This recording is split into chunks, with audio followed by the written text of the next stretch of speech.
자, 이번 시간에 지방세 환급금과 납세 담보에 대해서 보도록 하겠습니다. 제1절에서는 지방세 환급금과 지방세 환급 가산금에 대해서 다뤄볼 텐데요. 먼저 지방세 환급금이라는 건 뭐냐? 원래 내야 될 지방세가 있었는데 그거보다 더 많은 금액을 냈다라고 한다면 그 차익만큼을 갖다 다시 돌려받는다는 겁니다. 그걸 지방세 환급금이라고 하고요. 돌려줄 때 그냥 돌려주는 것이 아니라 그 해당하는 금액에 대한 이자를 쳐가지고 지급한다는 것이죠. 이걸 지방세 환급 가산금이라고 표현하고 있습니다. 절차를 보시면은 일단 이런 순서로 해서 진행이 되고 있어요. 결정하고 충당하고 환급한다라는 거죠. 만약에 결정하고 경우에 따라서는 이제 바로 환급이 되는 경우가 있고요. 그렇지 않고 지방세 관련했을 때 뭔가 내야 될 세금을 갖다 납부하지 않았다라고 한다면 충당해서 처리되는 경우가 있다라는 것이죠. 여기 충당이라는 것은 이렇게 생각하시면 돼요. 내가 줄 거와 이쪽에서 받을 게 있다. 근데 같은 금액이었다라고 한다면 그 금액을 갖다가 서로 퉁친다라고 생각하시면 되겠습니다. 뭐 경우에 따라서 금액적인 차이가 있더라도 그거를 차감한 나머지 부분에 대해서만 이제 또 돌려준다든지 이런 일이 있을 수 있으니까요. 자, 그래서 보시면은 결정을 하고 혹시 이 사람이 내야 될 세금, 그다음에 납세자 스스로가 이거 뭐 돌려받고 내가 또 내야 될 세금이 있는데 귀찮게 이렇게 처리하지 않고 바로 내가 낼 거를 그냥 퉁쳐주세요. 이렇게 할 수도 있단 말이에요.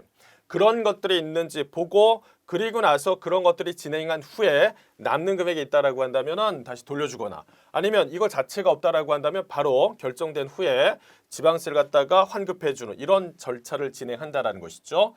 그래서 우리가 기본적으로 알아둬야 될 부분은 뭐냐라고 하면 환급에 대한 절차가 결정, 그다음에 충당, 환급 이런 형태로 진행이 된다라는 겁니다. 자, 그렇다면 지방세 충당이라고 했었는데 조금 전에 말씀드렸죠. 개념상은 상계다라는 거죠. 상계. 내가 가지고 있는 채권과 상대방이 채권을 갖다 서로 어떻게 해요? 퉁친다라고 생각하시면 되는데 여기에는 보시는 것처럼 종류가 두 가지가 있습니다. 하나는 직권 충당이라고 하고 또 하나는 신청에 의한 충당이 있어요. 직권이라는 건 뭐냐라고 하면 납세자 의사를 물어보지 않아요.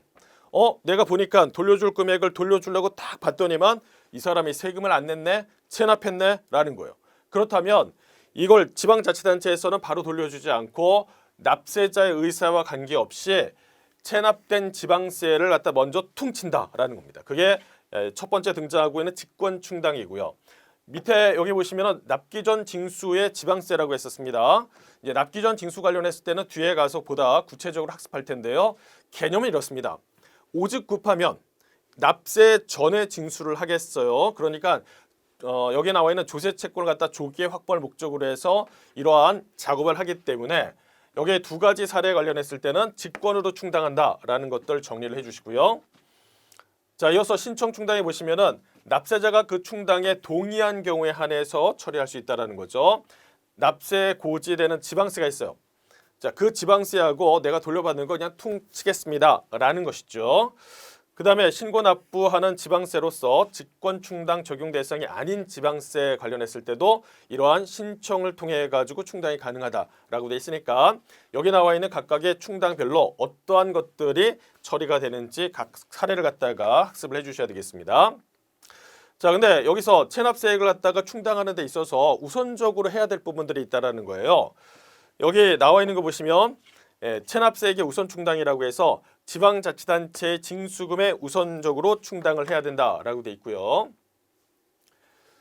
만약에 지금 이 충당할 게 여기 나와 있는 것처럼 환급금이 2건 이상이다라고 한다면 소멸시효가 먼저 도래하는 것부터 충당하는 게 바람직하겠죠. 자, 그래야지 이후에 소멸시효가 완성돼서 내가 갖다 다시 세금 걷기가 어렵다라고 하는 문제가 되니까 두 개가 있다라고 한다면 둘 중에 빠른 것부터 먼저 처리하는 것이 바람직하다라는 겁니다. 그 얘기가 여기서 설명이 되고 있네요. 자, 이번에 두 번째 보시면은 소액 환급금의 충당 신청 의제라고 돼 있어요. 여기 의제라는 표현이 있는데 쉽게 정리한다라고 하면 그거 아닌데 그거라고 본다라는 거예요. 그거 아닌데 그거라고 본다. 가만히 보시면 충당 신청이 별도로 이루어지지 않았는데도 불구하고 이러이러한 요건에 충족한다라고 한다면 그걸 갖다가 신청한 것처럼 처리하겠다라고 생각하시면 됩니다. 의제라는 것을 갖다가 다른 말로 한다면 이렇게 본다라는 거죠. 내용 보시면은 지방세 환급금 중에서 충당 후에 남은 금액이 10만 원 이하다라고 돼 있어요. 지급 결정을 한 날부터 6개월 이내에 환급이 이루어지지 않았다라는 겁니다. 6개월 이내 금액 자체가 소액이고요. 그다음에 여기에 적절한 시기에 환급이 이루어지지 않았다라고 한다면 납세자 충당에 대한 동의가 있는 것으로 보아 신청 충당 대상에 해당하는 지방세 충당할 수 있다라고 되어 있습니다. 가만히 내용 보시면 실제 납세자가 이와 관련했을 때 뭔가 신청한 부분이 있나요? 없잖아요. 그래서 그렇지 않았는데도 불구하고 어떻게 해요? 그렇게 신청한 것처럼 봐서 업무를 처리하겠다. 보다 업무에, 그러니까 지방세 업무의 효율화를 위해서 이러한 소액 환급금에 대한 충당 신청 의제가 있다라고 생각하시면 되겠습니다. 그럴 때 10만 원 이하, 그다음에 지급을 결정한 날부터 6개월 이내 환급이 이루어지지 않았다라는 거예요. 자, 이와 관련했을 때 국세랑 좀 비교한다라고 하면 국세 같은 경우는 이 기간이 어떻게 되냐? 이게 이제 1년입니다. 1년. 근데 이제 지방세는 6개월 이내라고 돼 있으니까 국세와 지방세에 있어서 차이를 갖다가 여러분이 좀 학습을 해주시고요.